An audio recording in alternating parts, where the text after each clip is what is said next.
त्या भयान वास्तूत वावरणाऱ्या अशुभ सावट शक्तीने सगुणाबाईंना झपाटलं होतं.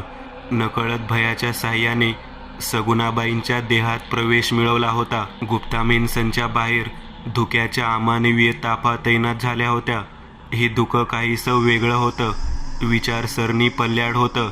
त्या धुक्यातील ती जहरेली थंडी म्हणजे ॲसिड, जणू त्वचेतून थेट हाडामासात घुसून हाडं गोठतील अशी ती थंडी होती. निसर्गाला त्या ध्यानाच्या चाहुलीची खबरबात लागली असावी, कारण रात्रीचे ते किडे किरकिरत नव्हते. हवा अक्षरशः थंडीसारखी गोठली होती. अवतीभोवती झाडावर असलेले पक्षी घरट्यात लपून बसले होते. वातावरणात एक विहंगम, विलक्षण, आज्ञाधारक शांतता पसरली होती. गुप्ता मेन्सनमध्ये थरथराट माजला होता. हॉलमध्ये फरशीवर सुगाईबाई डोक्यावरचे केस सोडून मांडी घालून खाली बसल्या होत्या. डोकं पुढच्या दिशेने खाली झुकवलं होतं.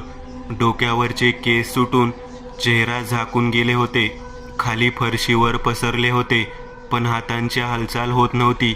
मध्येच हाड फोडून चोखून चावून खाल्ल्याचा आवाज येत होता. प्रतीक्षा, कोको दोघेही डायनिंग टेबलच्या एके बाजूला भेदरलेल्या, भ्यायलेल्या अवस्थेत उभे होते.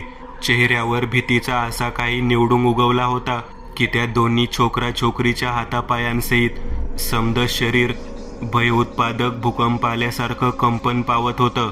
बेडरूमच्या उघड्या दरवाजातून श्रेयसराव धावतच हॉलमध्ये आले. प्रथम त्यांची नजर गेली ती दोन्ही भीतीने गारठलेल्या, पांढऱ्या फेक चेहऱ्याच्या आपल्या दोन्ही मुलांवर. प्रतू, कोको असं म्हणतच श्रेयसराव दोन्ही मुलांजवळ आले. काय रे, काय झालं? असं घाबरला का आणि ओरडलास का? श्रेयसरावांनी काळजीच्या सुरात विचारलं. तसा त्या दोन्ही भयकंपित भीतीचा जहरीला स्पर्श झालेल्या मुलांचे दोन्ही हाताच्या तर्जन्या डायनिंग टेबलच्या पलीकडे वळाल्या. श्रेयसरावांनी चेहऱ्यावर गंभीर भाव ठेवतच समोर पाहिलं. डायनिंग टेबलच्या दुसऱ्या बाजूला खाली कोणीतरी बसलं होतं. डोकं झुकवून, केस मोकळे सोडून, मिचक्या मारून, हाड कडाकड तोडत काहीतरी खात होतं. मध्येच हाड चोकल्याचा असा मोठा आवाज यायचा आणि दोन्ही मुलांच्या अंगावर भीतीच्या शहाऱ्याचे पडघम वाजायचे, कारण त्या दोघांनाही समोर काय आहे ह्याची अनुभूती झाली होती. परंतु श्रेयसराव मात्र अजान होते. कोण आहे? श्रेयसराव मुलांना मागे सोडत हळूच डायनिंग टेबलला एक वळसा घेत हळूहळू दुसऱ्या बाजूला येऊ लागले. येऊन पोहोचलेही. समोरच्या दृश्याला पाहताच त्यांच्या डोळ्यांच्या कडा गारगोटीसारख्या विस्फारल्या. अंधाऱ्या बोगद्यासारखा भीतीने जबडा वासला गेला. मुळाच्या देठापासून ते मेंदूपर्यंत भीतीहीन ठणका बसला. शरीर लाकडी ओंडक्यासारखं जागेवरच ताठरलं. बुभळ डोळ्यातून बाहेर आली. गबलू, अरे चल, रात्रभर काही जंगलातच थांबणार आहेस का? चल झोपडीकडे जाऊयात. मेनकाने मागे वळून पाहिलं. तिचा आवाज ऐकून समर्थही जागेवर थांबले. मागे वळून गबलूकडे पाहिलं. गबलू आपल्या जागेवर एकटाच उभा होता. त्याचा पवित्रा पाहता असं वाटत होतं की तो कसल्या तरी आवाजाचा कानोसा घेत आहे. त्याचे ते सशासारखे कान खालीवर होत होते. मला कसला तरी आवाज आला, एका लहान मुलाचा, जसं की तो संकटात आहे, त्याला मदत हवी आहे. गबलूचा किन्नरी आवाज. काय? अरे तुझे कान वाजले असतील. इथे जंगलात भले आपल्या झोपड्या व्यतिरिक्त कोणाचंही वास्तव्य नाहीये. चल, वेळ झालीये. मेनकाचा गबलूच्या बोलण्यावर विश्वास बसला नव्हता. थांब मेनका. समर्थ हळू चालत पुढे आले. गबलूचे कान वाजणं शक्य नाही. त्याच्या शरीरात ह्या सर्व शक्ती आहेत की तो लांबचा ऐकू शकतो. दिव्य दृष्टीने त्या आवाजापर्यंत पोहोचू शकतो. लक्षात आहे ना? भ्रंतारवर त्या सैतानी हस्तकांचा ठावठिकाणा गबलूमुळेच कळलं होतं. आणि मगच आपण पंतांच्या वाड्यापर्यंत पोहोचलो होतो. देवपाडा गावाला त्या सैतानापासून मुक्त केलं होतं आणि गेल्या वर्षी तो दिवस आजचाच होता. माझ्या मते हा मुळीच योगायोग नाही. कोणीतरी नक्कीच संकटात आहे. समर्थांच्या वाक्यावर मेनकाने सर्व काही समजल्याप्रमाणे होकारार्थी मान हलवली.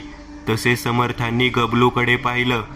गबलू, तुझ्या दिव्य दृष्टीचा पुन्हा वापर कर आणि त्या आवाजापर्यंत पोहोच. समर्थांच्या वाक्यावर गबलूने दात विचकले. व होकारार्थी मान हलवली. हळूच पापण्या मिटल्या. सामान्य मानवी तर्काचा आवाका तरी किती म्हणावा. रात्र झाली की अंधार पसरतो, परंतु त्या काळभोर अंधार जगात काय वावरते ह्याची भनक तरी या सामान्य मानवी जगातल्या मनुष्याला असते का? 21व्या ह्या विज्ञानवादी शतकात सुद्धा दैवी शक्ती अस्तित्वात आहेत, ह्यावर विश्वास कोणी ठेवेल का? परंतु जर मानवाच्या हाती ह्या शक्ती लागल्या तर हा लोभाने तूर झालेला मनुष्य त्या शक्तींचा आपल्या हितासाठी वापर करेल. म्हणूनच तर दैवांनी जेव्हा भूलोक त्यागले तेव्हा ते मंत्र, त्या शक्त्या, सिद्धी सर्व काही आपल्या समवेत नेल्या. परंतु ह्या कलीच्या जगात काही पापभिरू लोक आहेत ज्यांच्या मनी देव वसला आहे.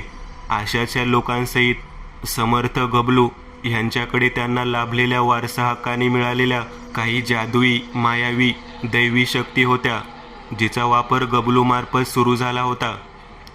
गबलूच्या बंद काळसर पापण्यांवर डोळे मिटताच 5-10 सेकंदांनी झपाझप एकूण 3 वेळा दृश्य बदलली गेली. दिव्य दृष्टीने ती जागा शोधली होती.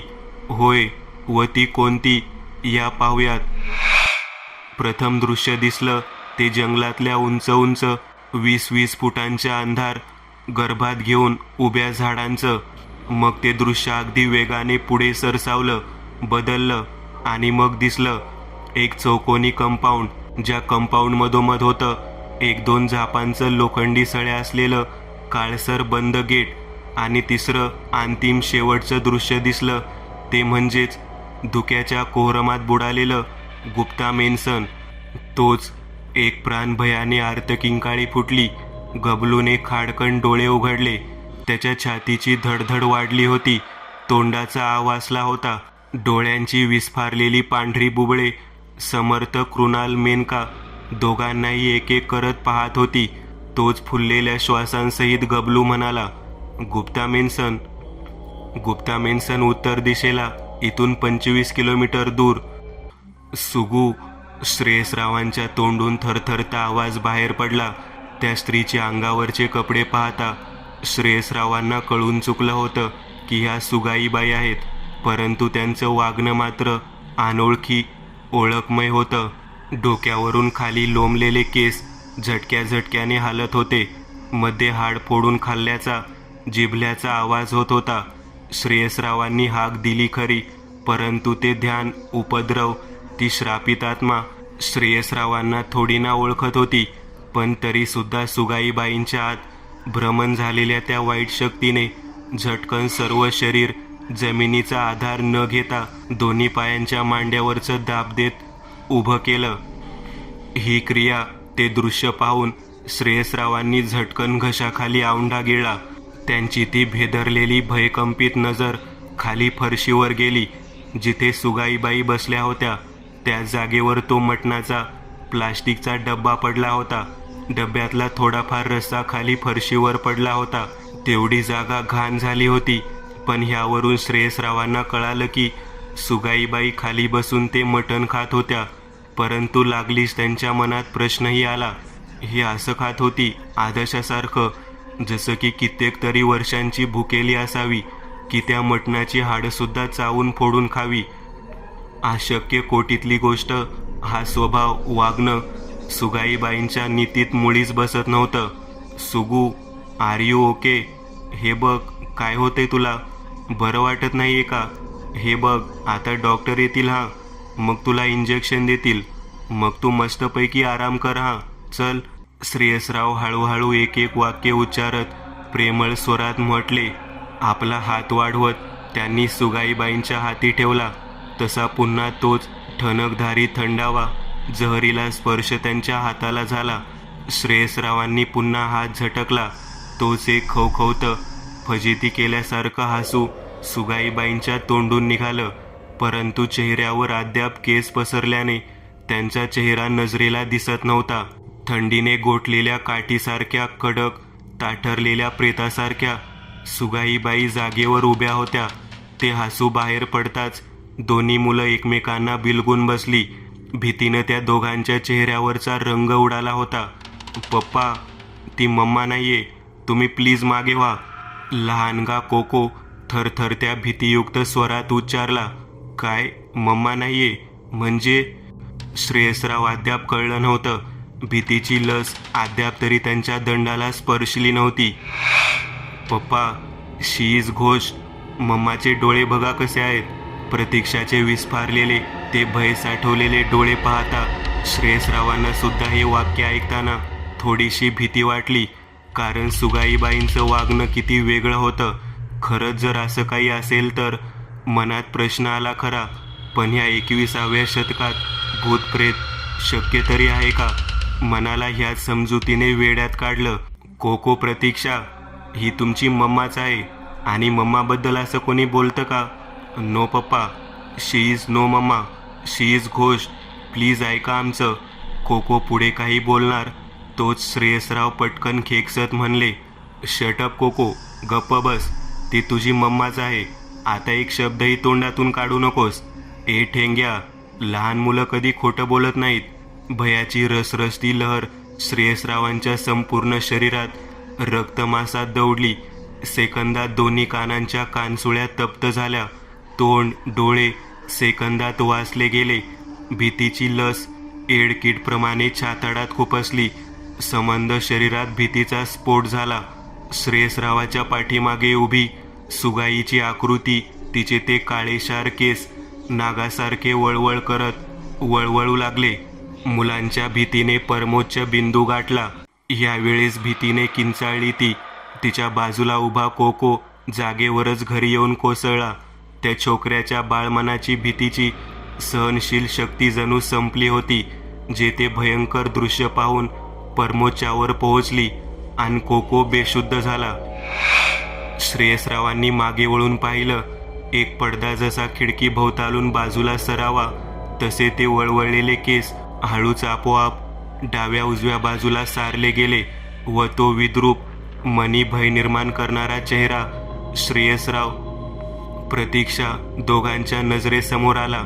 पीठ फासलेला प्रेताळमयी चेहरा, फाटलेले काळे ओठ, ज्या ओठा बाजूला मटणाच्या रश्श्याचा लेप बसला होता, गाल आत खेचले गेले होते, वरचं हाड दिसत होतं, नाक जराशी चेटकी वाढली होतं, डोळ्यांची बुबळे दुधाळ काचेच्या कवड्या बसवल्या होत्या, त्या कवड्यांच्या लालसर रंगाची चीर होती. दात विचकत हसताना ते आतले काळपट घाणेरड्या दातांचा भपकारा घाणवास बाहेर पडत होता. सुगू, श्रेयसरावांच्या तोंडून आश्चर्यचकित भ्यायलेल्या आवाजात इतकेच स्वर बाहेर पडले. त्यांचा सर्व शरीरासहित आत्मा सुद्धा थरथरायला लागली होती. ए चिनीच्या नवऱ्या, मी तुझी सुगूपुगू नाही. मी कल्याणी गुप्ता, मालकीण आहे या गुप्ता मेन्सनची, आणि माझ्या परवानगीशिवाय तुम्ही आत घुसलाच कसे? आणि ते पण एवढूसं मटण घेऊन. मला आता अजून मांस पाहिजे. मला मटण पाहिजे. नाहीतर तुझ्या ह्या पोरांचा घास घेईन मी. मांडीचा लचका तोडील. एकेकाचा रक्तात भिजवून खाईल. जा मटण आण जा. सुगाईंच्या घशातून घोगरा, खर्जातला भसाडा असा आवाज बाहेर पडला. त्या आवाजाच्या प्रत्येक शब्दागणिक तिथे भीतीचा अंश कणाकणाने अधिकच तीव्रपटीने तयार होत होता. धाडधाड करत हृदयाचे ठोके छातीच्या पिंजऱ्यावर करत होते. श्रेयसरावांची मती गुंग झाली होती. काय बोलावं, काय करावं, काही सुचेनासं झालं होतं. ह्या गुप्ता मेन्सनमध्ये येऊन अद्याप 24 तास उलटले नव्हते की या गुप्ता मेन्सन त्याची खासियत भयान डार्क साईड दाखवायला सुरुवात केली होती. गुप्ता मेन्सनची दारे, खिडके, सर्वच्या सर्व मार्ग एक एक करत बंद झाले. धाडधाड आपटत खिडक्या दरवाजे आपोआप लागत होते. हा विलक्षण देखावा होता. घडणारी क्रिया असंभव, अविश्वसनीय होती. पण डोळे दिसणारा हा भास मुळीच नव्हता. सर्व काही सत्यात घडत होतं. सुगू, श्रेयसरावांची बोबडी वळाली होती. ए, काय तू मेमे लावले? एकदाच बोल. सुगाईबाईंच्या अंगी आलेलं ते ध्यान उर्मट खर्जातल्या स्वाभाविक भाषेत ओरडलं. तसे प्रतीक्षा जरा दचकलीच. त्या आवाजाची तीव्रता त्या लहानगीचं मन सहन करू शकलं नव्हतं. जिथे श्रेयसरावांची बोबडी वळाली होती तिथे त्या 12 वर्षांच्या छोकरीची काय मजल नाही का? तुला किती वेळा सांगू रे चिनीच्या नवऱ्या, मी तुझी बायको नाही. मी झपाटलं समज तिला. मी कल्याणी गुप्ता आहे, मालक आहे या मेन्सनची, मालक, कळलं? शेवटच्या शब्दावर जोर दिला गेला आणि ह्यावेळेस भीतीने शहारून उठले ते श्रेयसराव. अगदी हातपाय लटलट कापत ते समोर पाहत वटारलेल्या डोळ्यांनी ठम्मासारखे उभे होते. ए, असा काय पाहतो? तुला सांगितलेलं कळत नाही का? जा मटण आण बोलले ना, नाहीतर. ते दुधाळ कचकड्याचे लालसर बाहुलीमय डोळे भुकेल्या हावऱ्या भावनेने श्रेयसरावांच्या मागे उभ्या प्रतीक्षावर खिळले. नाहीतर हिला कच्ची खाईन मी. मटण पाहिजे मला, जा. घोगऱ्या आवाजात असं म्हणतच त्या ध्यानाने कडकड मानेचं हाड मोडत उजव्या बाजूला असलेल्या दरवाजाकडे पाहिलं. तसा धाडकन तो दरवाजा आपोआप उघडला. जातो जातो, श्रेयसरावांनी शेवटी होकार कळवला. त्यांचा आवाज भीतीने कंपन पावत होता. उघड्या दरवाजाच्या दिशेने श्रेयसराव चालत जाऊ लागले. तोच, पप्पा, असं म्हणतच प्रतीक्षा धावतच श्रेयस सरांजवळ आली. धावतानाच तिने आपले दोन्ही हात पसरले व श्रेयसरावांना मिठी मारणार. तेवढ्यात पुढे जे काही घडलं, खरंच फार अशक्य, मानवी विज्ञानाची थेर उडवणारी एक अमानवीय शक्तीची करामत घडली. प्रतीक्षाचं सर्व शरीर मागच्या मागे खेचलं गेलं जात ती अक्षरशः जमिनीपासून 6 फूट उंच मागे उडाली. पप्पा, हेल्प! हवेत हातपाय हलवत प्रतीक्षा देठापासून ओरडली. गुप्ता मेन्सनच्या उघड्या दरवाजातून किंकाळी हवेच्या वेगाने बाहेर पडली. सरसर करत थंड हवेच्या तालावर थिरकत वेगाने जाऊन गबलूच्या कानांवर पडली. तसे त्याने वळून समोर पाहिलं तसे त्याला 70 मीटर अंतरावर लाईटने झगमगणारा गुप्ता मेन्सन दिसला. कृणाल, तो बघ, तोच आहे गुप्ता मेन्सन आणि तिथे नक्कीच कोणीतरी संकटात आहे. रात्रीचे 12:30 वाजले होते. खिर्र अंधाराची भयान रात पसरली होती. गुप्ता मेन्सन पूर्ण रेशमी धुक्याच्या बाहुपाशात जखडलं गेलं होतं. समर्थ, कृणाल, मेनका, गबलू तिघेही चंद्राच्या निळसर उजेडात गुप्ता मेन्सनच्या त्या श्रापित वास्तूपासून 25 पावले दूर एका झाडाच्या सावलीखाली उभे होते. तोच त्या गुप्ता मेन्सनच्या दरवाजातून एक पुरुषाची आकृती घाईघाईतच बाहेर पडताना ह्या तिघांना दिसली. ती आकृती म्हणजे श्रेयसराव होय. त्यांच्या चेहऱ्यावर भय, चिंता, काळजी ह्या सर्व भावनांचा मिश्र अगदी ठळकपणे दिसत होता. अगदी घाईघाईतच ते बंगल्याच्या कंपाऊंडमध्ये पार्क केलेल्या आपल्या गाडीत बसले. गाडी चालू करून ती रिव्हर्स घेतली. तोच बंद गेट आपोआप उघडला. जणू त्या गेटने श्रेयसरावांचा मार्ग मोकळा केला असावा किंवा त्या अमानवीय शक्तीचा अंश त्या गुप्ता मेन्सनच्या प्रत्येक जोडल्या गेलेल्या निर्जीव वस्तूशी असाचा, ज्याने त्या वास्तूसहित तिथली हवा, माती सर्व काही त्या ध्यानाचे गुलाम झाले होते. तसाच तो गेटही तिचा गुलाम असावा. तो उघडतानाचं दृश्य ह्या तिघांनीही पाहिलं होतं आणि हाच एक क्ल्यू त्या तिघांना हवा होता. गबलू, तू खरं बोलतेस. नक्कीच ह्या गुप्ता मेन्सनमध्ये काहीतरी लोच आहे, नाहीतर आपोआप गेट उघडलं नसतं. मेनका गबलूकडे पाहत म्हटली व तिने समर्थांकडे पाहिलं. तोच तिला समर्थ आपल्या मागे दिसले नाहीत. समर्थ, असं म्हणतच तिने आजूबाजूला पाहिलं. मग नजर जशी समोर गेली तसं तिला दिसलं की समर्थ गेटजवळ पोहोचले आहेत. श्रेयसरावांनी गाडी उघड्या गेटमधून अगदी वेगाने पुढे नेली की तोच गाडी मधोमध एक पुरुष मधोमध येऊन उभा राहिला. ह्या अचानक घडलेल्या क्रियेने श्रेयसरावांनी करकचून गाडीचा ब्रेक मारला. गाडी त्यांच्या पूर्ण हाताखाली गेली होती. म्हणूनच पट्टीचा ड्रायव्हर असल्याने डोकं स्टिअरिंगवर आदळल्यापासून त्यांनी स्वतःला वाचवलं. ओ, जरा बाजूला व्हावं, मी जरा घाईत आहे. श्रेयसराव घाईघाईत पटकन म्हटले. त्यांनी डाव्या हाताने गिअर शिफ्ट केलं. तोपर्यंत समर्थ उजव्या बाजूच्या दारापाशी आले. काय झालं आहे? इतके घाबरले का आहात तुम्ही? समर्थांनी आदबीनं विचारलं. त्यांचा आवाज इतका प्रांजल, काळजीमय होता की श्रेयसरावांना समर्थांच्या रूपात कोणीतरी आपल्या रक्ताच्या नात्यातलं माणूस असल्यासारखंच वाटलं. एक क्षण तर श्रेयसरावांना हुंदकासुद्धा आला, पण त्यांनी तो कसा तरी आवळला. माझ्याकडे सांगायला वेळ नाही हो, मी जरा घाईत आहे. हे पहा, येतो मी. श्रेयसरावांनी असं म्हणतच एक्सिलेटरवर हळूच पाय ठेवला आणि गाडी अलगद पुढे गेली. तेव्हाच योगायोगाने 2 गोष्टी घडल्या. एक समर्थांचं ते वाक्य, तुम्हाला संकटातून बाहेर काढण्यासाठी चालू आहे मी. समर्थांचा आवाज अचूक, अगदी वेगाने श्रेयसरावांच्या कानांवर पडला. तशी दुसरी गोष्ट घडली. गाडी पुन्हा जागेवरच थांबली व बाजूचा दरवाजा उघडून श्रेयसराव बाहेर समर्थांपाशी चालत आले. तुम्हाला कसं माहीत मी संकटात आहे ते? श्रेयसरावांच्या चेहऱ्यावर कमालीचं आश्चर्य दिसून येत होतं, परंतु समर्थांच्या चेहऱ्यावर एक मंद स्मितहास्य पसरलं होतं. कारण ते समर्थ आहेत, त्यांना सगळं कळतं. समर्थांच्या मागून मेनका, गबलू दोघेही चालत पुढे आले. गबलूच्या चेहऱ्यावर ते 32 दात दाखवणारं हसू तरळत होतं. हे पहा श्रेयसराव.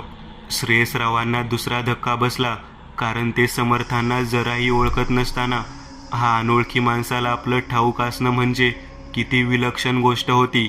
समर्थ पुढे बोलू लागले, चर्चेला बराच वेळ आहे आपल्याकडे, परंतु त्या अगोदर तुमच्या परिवाराला त्या दुष्ट शक्तीच्या कचाट्यापासून मुक्त करूयात. चला. समर्थ असं म्हणतच त्या उघड्या गेटच्या दिशेने निघाले. तोच तो उघडलेला गेट आपोआप कर असा हृदयात चमक यावी तसा आवाज करत धाडकन बंद झाला. तसे समर्थ स्वतःशीच मान हलवत हसले. श्रेयसराव धावतच त्या गेटपाशी आले. दोन्ही हातांनी जोर लावत त्यांनी गेटला उघडायचा प्रयत्न केला, पण सकाळी अलगद आपोआप उघडलेला हा गेट आता 50 वर्षे जुना असल्याप्रमाणे घट्ट होऊन बसला होता. जणू बिजागऱ्यांना गंज चढली होती. हा गेट कसा इतका जाम झाला? जरासे हापत मोठे मोठे श्वास घेत श्रेयसराव उच्चारले, ही त्या दृष्ट शक्तीची चाल आहे. तिला आमच्या अस्तित्वाची जाणीव झालीये, म्हणूनच हा मार्ग बंद केला आहे. असं म्हणतच समर्थांनी उजव्या हातातला रुद्राक्ष कडा बाहेर काढला. हळूच तो तर्जनी व अंगठ्याच्या चिमटीत पकडून त्या गेटला स्पर्श केला. चरचर आवाज करत शॉर्ट सर्किट झाल्यासारख्या हिरव्या रंगाच्या 5-6 ठिणग्या गेटमधून उडाल्या. तेवढ्या वेळेतच सर्वांचे चेहरे हिरव्या रंगाने उजळून निघाले होते. पुन्हा आपोआप बंद गेट आतल्या बाजूला जात उघडला. मार्ग खुला होता. प्रथम लेवल समर्थ जिंकले होते. ह्या एवढ्याशा चमत्कारानेच श्रेयसरावांना मनुष्य हा पुरुष कोणीतरी सिद्धी दैवी पुरुष असल्याची प्रचिती झाली होती. त्यांना कुठेतरी सुटकेची आशा दिसत होती. गेट उघडताच समर्थांनी हातात घातला. चालत ते गुप्ता मेन्सनच्या बंद दरवाजापाशी आले. श्रेयसराव. समर्थांनी हळूच हाक मारली. श्रेयसराव समर्थांजवळ आले. हाक द्या, म्हणा की मी आलोय. श्रेयसरावांनी फक्त होकारार्थी मान हलवली. मी आलोय मटण घेऊन. श्रेयसराव मोठ्याने बोलले, पण कसलीच हालचाल नाही, आवाज नाही. दरवाजा उघडणे तर दूरची बात होती. श्रेयसरावांनी समर्थांकडे पाहिलं. ते स्वतःशीच मंद स्मितहास्य करत मान हलवत होते. कळलं आहे तर थांबा तुम्ही सर्वजण मागे जाऊन उभे राहा. श्रेयसराव, गबलू, मेनका तिघेही हळूच मागे गेले. समर्थ दरवाजापाशी चालत आले. रुद्राक्ष कडा असलेली उजव्या हाताची मूठ हळूच आवळली, मग हळूच मागे नेली आणि तिप्पट वेगाने पुढे आणली. धाड असा आवाज करत दरवाजावर बसवली. वार इतका शक्तिशाली, अमानवीय होता की एका फटक्यात दरवाजाची झाप तुटून हॉलमधल्या फरशीवर पडली. धाड असा छातीत श्वास अटकल्याप्रमाणे आवाज झाला. दरवाजा उघडताच समर्थ सावध लढवय्या पवित्रा घेत आत घुसले. आत घुसताच नजरेला ते भयान दृश्य दिसलं. खाली जमिनीवर एका स्त्रीची आकृती बेशुद्ध अवस्थेत पडली होती. तिच्या बाजूलाच एक मुलगा सुद्धा बेशुद्ध पडला होता. प्रतीक्षा जमिनीवरून 6 फूट उंच हवेत हातपाय हलवत तरंगत होती. तिचे डोक्यावरचे केस सापासारखे हवेत लटकत वळवळत होते. चेहरा प्रेताळ झाला होता. ओठ रक्त शोषल्याप्रमाणे काळेशार काळपट झाले होते. डोळ्यांची बुबळे दुधाळ त्यात लाल रंगाच्या ठिपक्यामय बाहुल्या होत्या. आलास भट्या, तुझी चाहूल मला गेट उघडलं तेव्हाच लागली, म्हणूनच मी या चिनीचं शरीर बदलून ह्या छोकरीला पकडलं. आता तू या छोकरीवर वार थोडी करशील. 12 वर्षाच्या प्रतीक्षा तोंडून तो लाघवी प्रेमळ, लहान वयाचा निघायला हवा होता. पण हे काय होतं? तिच्या घशातून हा भसाडा खर्जातला लोखंड घासावे तशी खरखरत्या स्वरातले आवाज बाहेर पडत होते. आपल्या लेकीची ही अवस्था पाहून श्रेयसरावांच्या काळजाचं पाणी पाणी झालं. आम्ही काय बिघडवलं आहे तुझं? का छेळतीयस माझ्या कुटुंबाला? हे बघ, मी तुझ्या पाया पडतो, पण प्लीज माझ्या लेकीला सोड. दोन्ही हात जोडत श्रेयसराव विनंतीच्या स्वरात म्हटले. सोडलं असतं जर तू म्हटण्याऐवजी या भटाला इथं आणलं नसतं, पण तू धोका दिलास मला. आता तुझ्या लेकीसहित तुझ्या पोरा बायकोचा, मग तुझाही, आणि शेवटला ह्या भट्याचा लचका तोडते. माझ्या प्रिय मेन्सनला आज मी रक्तमांसांचा नैवेद्य दाखवीन. बोलत्या वेळेस प्रतीक्षाच्या तोंडातले ते काळेशार दात दिसत होते. हळूहळू तिचं हवेत तरंगणारं शरीर खाली आलं. जमिनीला तळवे स्पर्शले गेले. नाही सोडणार एकेकाला. रागीट हिंसक स्वरात ते ध्यान खवळत म्हणालं. तोच इतका वेळ शांतपणे मंद स्मित हास्य करत हा भयनाट्य पाहत असलेले समर्थ बोलू लागले. त्यांचा आवाज अगदी लागवी समजाविण्याच्या स्वरातला होता. ठीक आहे, तुला जे काय करायचंय ते कर, पण काही वेळापुरतं माझं ऐकून घे. तुझी आत्मा मोक्षप्राप्तीच्या उंबरठ्यावर येऊन ठेपली आहे, पण मोक्षप्राप्तीच्या आड तुझ्या वाईट गुणांमुळे तू इथे अडकली आहेस. माझं ऐक. समर्थ अगदी हळूवार प्रेमळ स्वरात बोलत होते. मी तुला ह्या भूतयोनीतून मुक्त करून मोक्ष मिळवून देईन, आणि जर का त्या विधात्याला तुझ्यावर दया आली तर तू पुनर्जन्म घेऊ शकतेस. समर्थ एवढं बोलून थांबले, जणू त्या ध्यानाच्या उत्तराची अपेक्षा वाट पाहत होते. नक्कीच. प्रतीक्षाच्या अंगात घुसलेली ती कल्याणीची आत्मा मान खाली घालून विचार करत होती. तिचे लाल बाहुल्यांचे दुधाळ बुबळं डावीकडून उजवीकडे एका रेषेत फिरत होते. मग काय विचार केलास? मोक्ष हवाय की कायमचंच माझ्या घनात्मशोषकात बंदी बनून राहायचं आहे? बोल. त्यांनी लागलीच उजव्या हाताचा तळवा सरळ धरला. आत्मघनशोषक प्रगटम. समर्थांनी मंत्र उच्चारला. त्यांच्या उजव्या हाताच्या तळव्यावर चमचमती निळसर रंगाची धुळीकणे तयार जमा होऊ लागली. पुढील 4-5 सेकंदातच क्यूबच्या आकाराचा घन आत्मशोषक तिथे तळव्यावर प्रकटला. ठीक आहे. अचानक पटकन ते ध्यान म्हटलं. जणू घन आत्मशोषक पाहताच त्या ध्यानाच्या उरात धडकी भरली. दे मला मोक्ष, मला पुनर्जीवन दे. ह्या पिशाची येवणीत मला नाही राहायचं. दे मोक्ष. प्रतीक्षाच्या चेहऱ्यावर बोलताना मळूल भाव पसरले. अगदी दुःख भावनाहीन स्वरात ते ध्यान बोलत होतं, पण तिच्या मनात मात्र पाप होतं. होय, पाप. तिने आपल्या दोन्ही हातांची समर्थांचं आपल्या बोलण्याकडे लक्ष आहे हे पाहून एक अमानवीय चुंबकीय शक्ती लहरींचा उपयोग केला.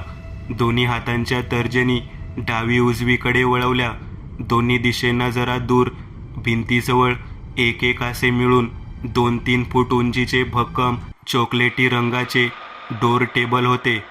काय तो अमानवीय शक्तीचा कारनामा होता. काय तो आश्चर्यकारक, अविश्वसनीय, अद्भुत देखावा होता. दोन्ही 10-10 किलोचे भक्कम वजनधारी टेबल अलगद कापसाच्या पिसाप्रमाणे जमिनीपासून 1 इंच, 2 इंच, 3 इंच, 4 इंच पाहता पाहता वर जाऊ लागले आणि हवेत 3 फूट उंच उठले. मेनकाची चाणाक्ष नजरेतून ती हालचाल सुटली नाही. तिच्या चेहऱ्यावर क्षणार्धात धोक्याची घंटा खणानली. समर्थ. मेनका किंचाळली. तोच वेळ मंद झाला. उभ्या पृथ्वीची हालचाल गोठली. सर्व काही कमी स्पीडने घडू लागलं. मेनका किंचाळतच त्या ध्यानाच्या काळेशार ओठांवर एक गाल विचकत ते भयंकर आसुरी छन्नी हसलं. तोच सुई असा आवाज करत दोन्ही टेबल्स हवेतून समर्थांच्या अंगावर भिरकावले. गबलू मेनका. दोघांच्या चेहऱ्यावर धक्कादायक वीज कडाडली. दोघांचे चेहरे आवासले जात पुतळा झाले. हवेत उचलले गेलेले टेबल्स वेगाने समर्थांच्या अंगावर आले. कोणत्याही क्षणी ते दोन्ही टेबल्स समर्थांना पापडासारखं चिरडणार होते. शक्तिशाली धडक बसणार होती. हाडांचा चुराडा होणार होता. दोन्ही टेबल्स वेगाने समर्थांजवळ अंतर फक्त हळूहळू कमी होऊ लागलं. 1 फूट, 2 फूट, 3 फूट आणि जसं ते दोन्ही टेबल्स समर्थांच्या अगदी शरीरापासून 5 इंचावर आले व पुढच्या क्षणाला शरीरावर आदळून शरीरातल्या हाडांचा चुराडा करणार, तोच समर्थांनी आपल्या डाव्या उजव्या हाताची मूठ, ज्या हातांमध्ये शिवांश रुद्राक्ष होते, त्या हाताची मूठ आवळली. जशी मूठ आवळली तसे समर्थांच्या टाळूपासून ते पायापर्यंत सर्व शरीर तांबडसर ज्वालान्वित त्रिकाळ शक्तिधारी आवरणाने झाकलं गेलं व त्याच दैवी ज्वलंत आवरणान्वित कवचावर ती साधारणशी लाकडांनी बनलेली टेबल आदळली. क्षणार्धात त्या लाकडाने चटचट आवाज करत पेट घेतली व उडून पुन्हा भिंतीवर आदळली. चिरफाळ्या उडवत तुटली. मेनकाने सुटकेचा उसासा सोडला. गबलू दात विचकत सर्व काही आनंदाने पाहत होता. हा चमत्कार पाहून त्या ध्यानाचे ते दुधाळ कचकड्याचे बुबळ, त्यात लालसर ठिपका असे ते डोळे प्राणभयाने विस्फारले. एक एक पाऊल भीतीने मागे टाकत प्रतीक्षाच्या आत घुसलेले ते उपद्रव माघार घेऊ लागलं. समर्थ स्वतःशीच मान हलवत हसले. आती तिथे माती. दुसऱ्याचं करावं भलं तर तो म्हणतो माझंच खरं, नाही का? समर्थांनी असं म्हणतच पुन्हा एकदा हाताचा तळवा समोर धरला. आत्मघनशोषक प्रगटम. समर्थांनी मंत्र उच्चारला. त्यांच्या उजव्या हाताच्या तळव्यावर चमचमती निळसर रंगाची धुळीकणे तयार जमा होऊ लागली. पुढील 4-5 सेकंदातच क्यूबच्या आकाराचा घन आत्मशोषक तिथे तळव्यावर प्रगटला. नाही, मला एक चान्स दे भटा. मी ह्या परिवाराला सोडते. मी हा मेन्सन सोडून दुसरीकडे जाईन, पण मला पकडू नको. ते उपद्रव, ती आत्मा सुटकेची भीक मागू लागली. समर्थांना ठाऊक होतं, हे असे आत्मे आपल्या गोड गोड बोलण्याच्या जाळ्यात हमखास फसवतात. समर्थांना ह्याची जाण होतीच. तुला जर सोडलं तर तो पुन्हा कोणाला तरी धरशील, आणि म्हणूनच मी असं करू शकत नाही. समर्थांनी हातातला घनशोषक जागेवरूनच प्रतीक्षाच्या अंगात घुसलेल्या त्या ध्यानाच्या दिशेने फेकला. गोल गोल भिंगत क्यूब आकाराचा घनशोषक पुढे जाऊन थेट प्रतीक्षाच्या डोक्यापासून 1 फूट उंच हवेत तरंगला व त्याच क्षणाला घनशोषक निळसर रंगाने उजळून निघाला. त्या निळसर रंगाची किरणे जशी प्रतीक्षाच्या अंगावर पडली तसे प्रतीक्षाच्या देहात रक्तमासात भिरभिरणारी, वास्तव्यास असणारी ती शक्ती काळसर धुराच्या वाफेसहित बाहेर पडली जात ती घनशोषकाने वेगाने आपल्या आत खेचून घेतली. गुप्ता मेन्सनची मालकीन, जिची आत्मा मृत्यूनंतरही गुप्ता मेन्सनमध्ये अडकला होता, तिला समर्थांनी कैद करून गुप्ता मेन्सन त्या वास्तूला त्या दृष्ट आत्म्यापासून मुक्त केलं होतं. काही वेळाने सुगाईबाई, कोको, प्रतीक्षा, श्रेयसराव चौघांनीही समर्थांचे मनापासून आभार मानले होते व थोडे वेळ असंच तिथे घालवून समर्थ, कृणाल, मेनका, गबलू तिघेही गुप्ता मेन्सनमधून बाहेर पडले नव्या हस्तकाच्या शोधात. कारण आता फक्त उरले 38. मित्रांनो, आज पुरतं एवढंच. तुम्हाला जर काही गोष्ट आवडली असेल तर नक्की लाईक करा. तुमच्यापैकी बरेचसे जण व्हिडिओ लाईक न करताच पळून जातात, पण हा जर व्हिडिओ तुम्ही लाईक केला तर मला जरा बरं वाटेल आणि असेच भारी भारी व्हिडिओ बनवायची माझ्यात एनर्जी येईल. त्यामुळे नक्की लाईक करा. आणि अजूनही कोणी या चॅनलला सबस्क्राईब केलेलं नसाल तर लगेच सबस्क्राईब करून टाका. आणि बाजूची घंटी ती मात्र दाबायला विसरू नका. देवाची घंटी आहे ती. चला तर मग पुन्हा भेटूया अशीच एक आगळी वेगळी गोष्ट घेऊन पुढच्या